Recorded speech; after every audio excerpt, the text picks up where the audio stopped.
All right, so we're diving into OpenStreetMap today. Sounds good. Specifically, we're going to be looking at grocery stores. Okay. And you know how they're represented in OpenStreetMap data? Yeah. We were talking before the show, and you mentioned some head-scratching things that you've seen in the data. Yeah. What are some of the things that you've noticed? Well, I think a good place to start is that Reddit post we were talking about. Right. You know, where that user was trying to map all the grocery stores in their city using quick OSM, Oh, yeah, yeah. and they were looking for greengrocers, Uh-huh. but they ended up with a map full of like bicycle shops and furniture stores. Yeah. It's like, what is going on? Yeah. It's like, is my GPS going to take me to a salad or a surfa? Right, exactly. Uh-huh. And it all boils down to, I think, the tagging system in OpenStreetMap. Okay, so can you break that down for me a little bit? Because I know it can be a little tricky to wrap your Sure. head around. Yeah, so basically OpenStreetMap is like this giant collaborative spreadsheet. Instead of cells, we have what are called tags. Mm-hmm. And these are essentially labels that describe what something is. Okay. And they have a key and a value. Okay. So for example, a shop might have the tag shop supermarket Gotcha. or shop bakery. Yeah. And these tags are really the building blocks for how we search and filter for specific features on the map. So if you don't understand the tagging system, you end up with a fruit basket full of furniture stores. Exactly. But you know, one thing that I thought was interesting in that Reddit post that we were talking about is that the user mentioned that they were getting both points and polygons for shops. Right. But I always thought that each shop would be like a single point on the map. Yeah, that's a great point. And it actually shows how flexible OpenStreetMap is. Okay. Both points and polygons are perfectly valid ways to represent shops. Yeah. Sometimes mappers might only have a point indicating the general location, Uh-huh. but other times a detailed polygon might be available that outlines the building's footprint. So it really depends on the level of detail available and the Yeah. mapper's preference. So it's not a right or wrong situation, it's just different levels of detail. Exactly. Okay, but getting back to the grocery stores, Right. if there's no single grocery store tag, Yeah. how do we actually find them on the map? That's where understanding the nuances of all those different tags becomes so important. Okay. You really have to think about what specific types of shops you consider to be a grocery store. Uh-huh. So, for example, we have shop greengrocers. Right. We have shop bakery, Yeah. shop deli, shop butcher. All these could contribute to what someone would think of as a grocery store. So it's almost like creating your own custom grocery store map, Yeah. using all these different combinations of tags. Exactly. But it seems like that could get really complicated really fast. It can. And this is where I think a lot of mappers make a crucial mistake. Okay. They rely too heavily on the supermarket tag.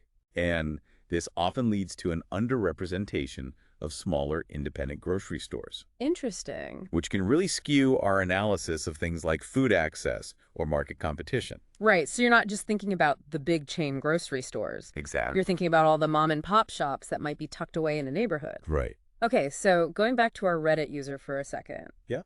What advice would you give them to make sure that their searches are a little bit better? Well, the first thing they need to do is define what grocery store means for their project. Okay. Are they only looking for places to buy fresh produce? Mm-hmm. Or do they also want to include convenience stores and specialty shops? Yeah. Once they have a clear definition, then they can start building a more targeted search. So step 1, define your grocery store. Right. What about step 2? Step 2 is get familiar with the OSM wiki. Okay. The map features page is a goldmine. And where can we find that? You can find that on the OpenStreetMap website. It explains the nuances of all the different tags Yeah. and how they're used in practice. Okay. So, for example, it might outline the key differences between a supermarket and a convenience store, Uh-huh. which could help you determine the most appropriate tag to use.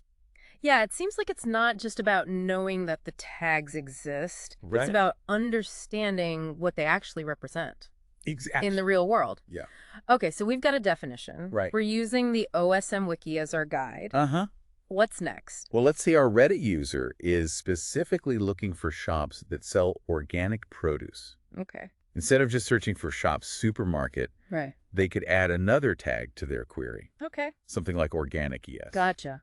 And this would narrow their search to only those supermarkets that are tagged as selling organic products. So using multiple tags is really key. It is. But how do you keep track of all of those tags Right. and build what sounds like a pretty complex query? That's where a tool like Overpass Turbo comes in. Oh, yeah, I've heard of that. Yeah, it's a web-based tool specifically designed for querying Okay. and visualizing OSM data. So it's kind of like a super-powered search engine for OpenStreetMap. Exactly. Okay. You can write very detailed queries to pinpoint very specific data points. Okay, give me an example. Like all grocery stores within a certain radius that have at least 4 checkout lanes. Wow. Yeah, That's really specific. yeah. And the best part is you can actually see the results directly on a map. Oh, wow. So you can really see where those organic grocery stores with 4 checkout lanes are.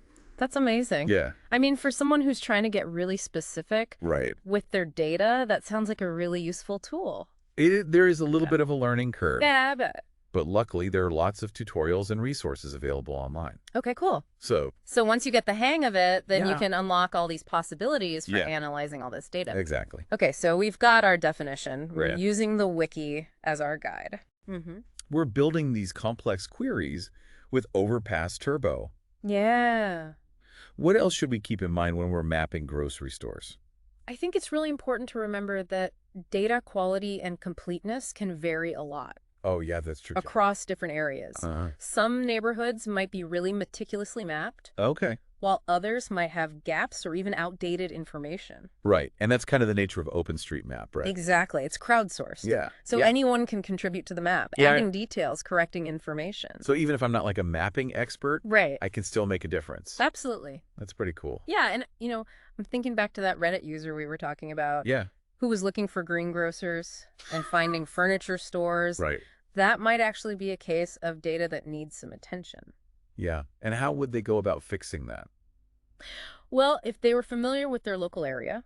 They could actually go into OpenStreetMap and correct that tag themselves Oh, wow. so they could improve the data for everyone. So it's like this continuous feedback loop. Exactly. This is so cool. Yeah. We rely on the data, but we also have the power to change it. Right. Okay, well, I want to shift gears a little bit here because Okay. we've been talking about, finding grocery stores on the map. Right. But what are some of the other applications for this type of mapping? Well, the applications are huge. Okay. Think about it from a business perspective. Okay. Let's say a company wanted to open a new grocery store. Mm-hmm.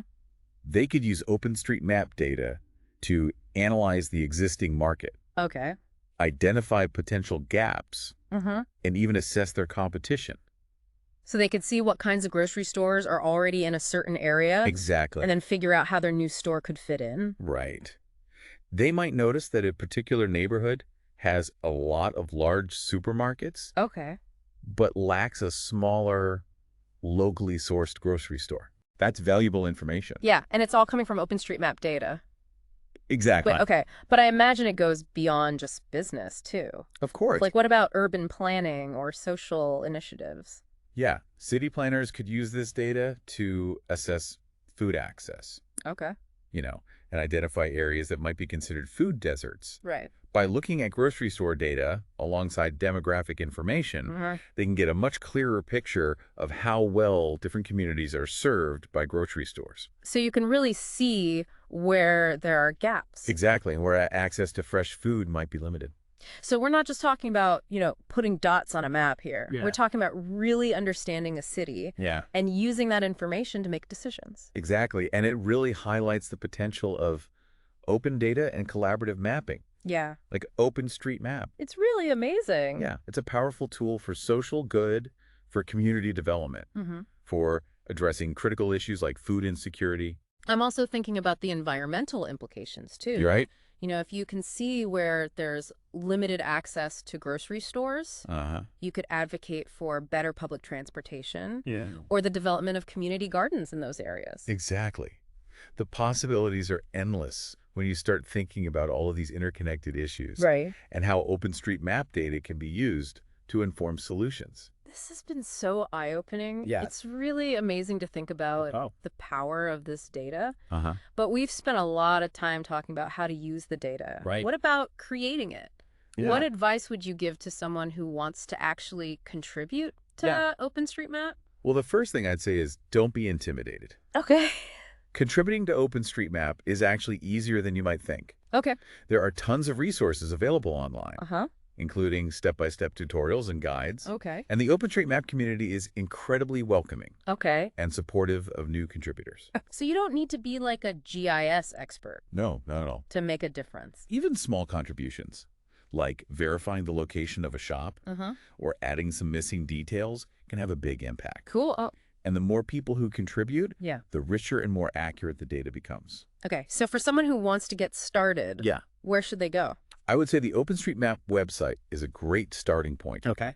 There you'll find links to all the necessary tools and resources, Huh? including the OpenStreetMap editors, Okay. which are available as both web-based and desktop versions. Okay. For beginners, I recommend starting with the ID editor. Okay. It's very user-friendly and intuitive. Okay. So ID editor is a good place to start. Yeah. What about for someone who is maybe ready to take it to the next level? For more advanced editing, Uh-huh. JOSM is a great option, Okay. which stands for Java OpenStreetMap Editor. Okay. It offers more features and flexibility, Uh-huh. but it also has a steeper learning curve. Okay. So ID editor to get started, Right. and then JOSM when you're ready to become a power user. Exactly. I like that. I like having that kind of roadmap. Yeah, and remember, the best way to learn is by doing.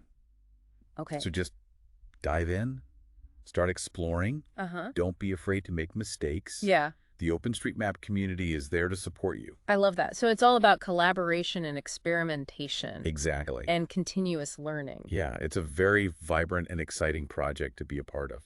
Well, I think we've covered a lot of ground today. We have. We've talked about OpenStreetMap tags. We've explored all the applications for grocery store mapping. Yeah, And we've even talked about how our listeners can contribute. it's been quite a journey. It really has been. But before we wrap up this deep dive, Okay. I want to leave our listeners with something to think about. We've been talking a lot about grocery stores, We have. but what about other types of shops? Yeah. Like, could we use those same strategies Right. to map all the bookstores in a city? Absolutely. Or coffee shops? Yeah, the great thing about OpenStreetMap is that the same principles apply, Okay. no matter what you're trying to map. Okay. So whether it's bookstores or coffee shops or even public parks, Uh-huh. it all comes down to understanding those tags, Okay. using the right tools, and being creative with your queries. Okay, so give me an example. Okay, so let's say you're a coffee enthusiast Okay.